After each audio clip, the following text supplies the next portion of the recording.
اعوذ باللہ من الشیطان الرجیم بسم اللہ الرحمن الرحیم۔ دوستو، بزرگوں، عزیزوں، السلام علیکم ورحمۃ اللہ وبرکاتہ۔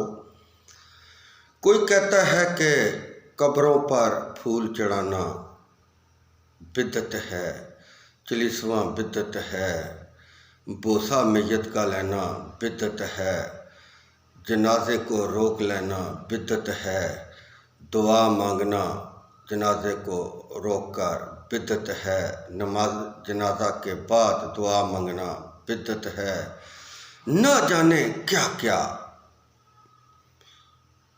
فتوے دیتے ہیں۔ اصل میں یا ختم شریف کروانا، 40واں کروانا یا چوتھا کروانا یا تیسرا کروانا، یہ سب بدعت بتاتے ہیں، جرم بتاتے ہیں۔ حالانکہ سب سے بڑا جرم نماز نہ پڑھنا ہے، اس سے بڑا کوئی جرم نہیں۔ اللہ کی عبادت نہ کرنا، اللہ کا ذکر نہ کرنا، اللہ کی تعریف نہ کرنا، یہ سب سے بڑے گناہ ہیں، کبیر العظیم گناہ ہے اللہ کی عبادت نہ کرنا۔ تو اگر کسی نے مثال کے طور پر اگر کسی نے اپنے پیارے کی قبر پر اگر پھول ڈال ہی دیے تو اس میں کیا نقصان ہے؟ کوئی نقصان نہیں۔ اگر کسی نے کوئی 40واں کروا دیا تو کیا نقصان ہے؟ کوئی نقصان نہیں۔ اگر کسی نے میت کا بوسہ لے لیا تو کیا جرم ہے؟ کوئی جرم نہیں۔ جو بڑے گناہ ہیں، کبیر العظیم، جو انسان کرتا ہے تو کافر ہو جاتا ہے۔ جو اللہ کی عبادت نہیں کرتا وہ کفر کرتا ہے۔ یہ جو چھوٹے موٹے گناہ کرنے نہیں چاہیے، مگر ان کی طرف زیادہ توجہ نہیں دینی چاہیے۔ یہ کس وجہ سے ہو رہے ہیں؟ یہ کس وجہ سے ہو رہے ہیں؟ بھائی چلو مان لیتے ہیں قبر پر پھول بکھیرنا، 40واں چوتھا کروانا ناجائز کام ہے، مان لیتے ہیں۔ تو جو ختم پڑھتے ہیں وہ عالم نہیں ہوتے، ان کا کام ہے نا اس وقت منع کرنا، اس وقت تو وہ خاموشی سے کھا رہے ہوتے ہیں، خاموشی سے پی رہے ہوتے ہیں۔ اصل میں علماء دین کا یہ کام ہوتا ہے کہ جہاں بدعتی کام ہوں وہاں وہ نہیں جاتے۔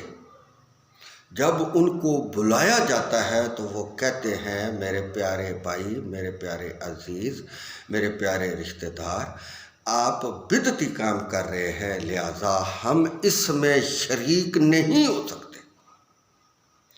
آپ یہ کام نہیں کریں گے تو ہم آپ کے ساتھ ہیں۔ اصل تو یہ بات ہے نا۔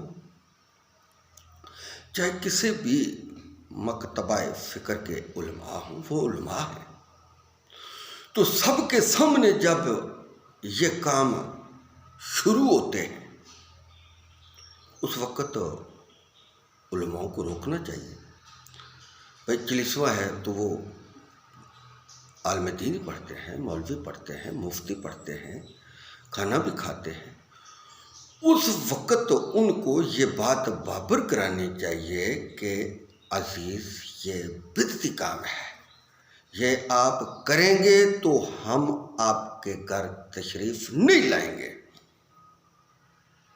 اس وقت تو سب لوگ خاموش رہتے ہیں۔ بعد میں جب ٹی وی کیمروں پر آتے ہیں تو پھر یہ بھی بدعت ہے، یہ بھی بدعت ہے، یہ بھی بدعت ہے، یہ بھی بدعت ہے۔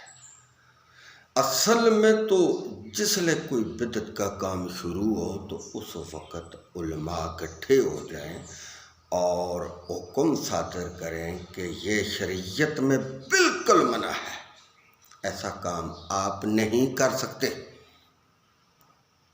تو یقین مانے کہ لوگ رک جائیں گے۔ جب علماء ایسی محفلوں میں، ایسے ختموں میں شریک ہوں گے تو پھر مخلوق کو کیسے ہم کہہ سکتے ہیں کہ یہ بدعت کام ہے؟ ہم نہیں کہہ سکتے، کیونکہ ہم خود شریک ہیں۔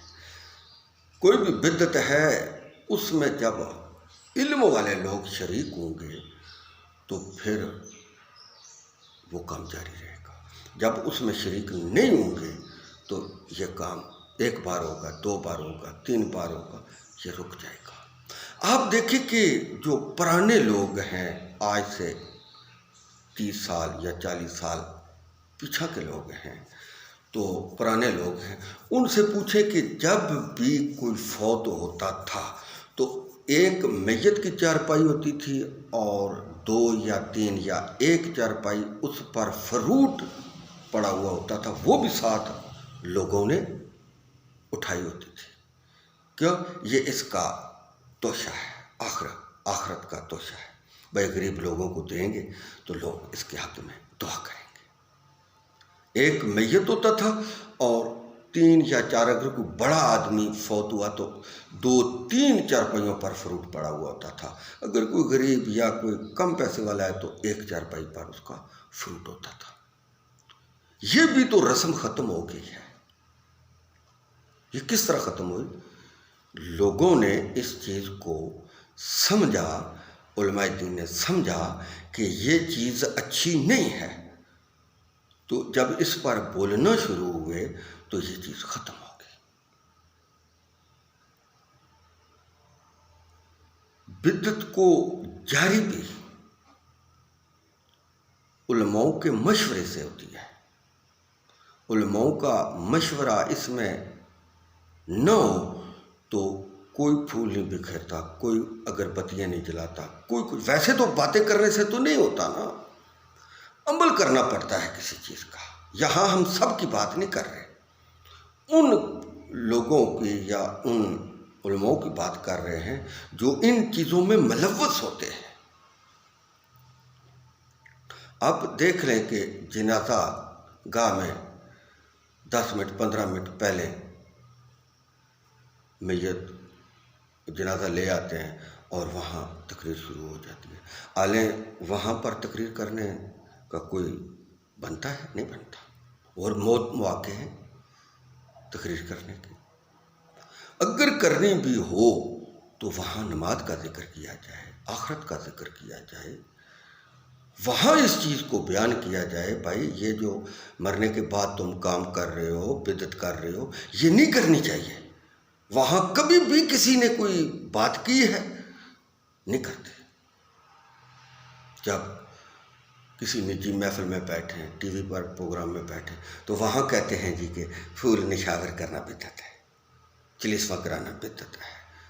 تو وہاں جب جنازے میں آپ تقریریں کرتے ہیں، وہاں پر یہ چیز کو اٹھانا چاہیے، مخلوق کے سامنے اٹھانا چاہیے، بھائی یہ بات غلط ہے۔ کچھ ہمارے علماء کہہ رہے ہوتے ہیں کہ میت کے گھر میں کھانا جائز ہے، کچھ کہہ رہے ہیں کھانا جائز نہیں ہے، مگر یہ بات نہیں بتاتے کہ کوئی فوت ہو تو اس کے آنڈ گوانڈ کا حق بنتا ہے کہ وہ کھانا پکائے ان میت والوں کے، یا جو مہمان آ جائے۔ جب وہ بات نہیں کرتے، گوانڈی نہیں کرتے، گوانڈی تو تماشا دیکھتے رہتے ہیں آج کے معاشرے میں کہ یار یہ ذلیل ہو، خوار ہو۔ اگر کسی سے کوئی غریب آدمی پیسے مانگے تو پیسے نہیں دیتے، وہ اپنے سر پر ہی کرتا ہے۔ تو اور بھی بہت سارے ایسے کام ہیں جو ہمیں نہیں کرنے چاہیے، لیکن ہم کرتے ہیں۔ کچھ علماء ان محفلوں میں شامل ہوتے ہیں، کچھ علماء ان محفلوں میں شامل نہیں ہوتے۔ اس کا یہ تاثر جاتا ہے کہ جو کہتے ہیں کہ یہ بدعت ہے یا جو کہتے ہیں کہ یہ نہیں ہے، دونوں کی بات کو لوگ فالو نہیں کرتے۔ اگر جو کہتے ہیں کہ یہ کام بدعتی ہے تو وہ کہتے ہیں کہ یار اگر یہ بدعتی ہے تو یہ جو ہمارے ساتھ علماء بیٹھے ہیں یہ علماء نہیں ہیں. تو دوسرے جو کہتے ہیں کہ یہ بدعت ہے تو وہ کہتے ہیں یار اگر یہ اچھا کام ہو تو ہمارے علماء نہ بیٹھے. یہ وہ کشمکش ہے، یہ وہ مسئلے ہیں کہ جن کو ہم بیان کرتے ہیں مگر عوام کے ذہنوں پر یہ اثر نہیں کرتی. آج دیکھ لیں ہزاروں ہم پیٹ کوٹ رہے ہیں، ہماری کوئی بات نہیں سن رہا. اگر ہم بری باتیں کرنا شروع کر دیں، لوگوں کو گالی دینا شروع کر دیں، بداخلاقی پر اترائے تو یقین مارے کہ ایک ایک روز میں 1,00,000 آدمی سنتا ہے. جب ہم میری طرح کا جو کم علم آدمی ہے، اردو اچھی نہیں ہے، پنجابی اچھی نہیں ہے، تو عربی اچھی نہیں ہے، تو اس کو کوئی سنتا ہی نہیں. اگر سنے بھی تو تب بھی کوئی 1000 2000 500 25 آدمی سنیں گے. تو ہمیں وہی کام کرنا چاہیے جس کا اللہ اور اس کے رسول نے حکم دیا ہے. اگر اس کے ہٹ کر ہم جو بھی کام کریں گے وہ سراسر غلط ہے، اس کی کوئی حیثیت نہیں. حیثیت اسی کام کی ہوگی، اسی کام کا فائدہ ہوگا، اسی کام کا نفع ہوگا جس میں اللہ اور اس کے رسول کی رضا شامل ہو، حکم شامل ہو. اللہ اور اس کے رسول نے نیکی کا حکم دیا ہے، بدی سے منع فرمایا ہے. ہمیں چاہیے کہ ہم نیکی کریں. بھائی جان، میرے منہ سے یا جذبات میں اگر میرے سے کوئی کلمات ایسے نکل کے جو مجھے نہیں کرنے چاہیے تھی تو میں اس کے لیے معذرت خواہ ہوں. وآخر دعوانا ان الحمد للہ رب العالمین.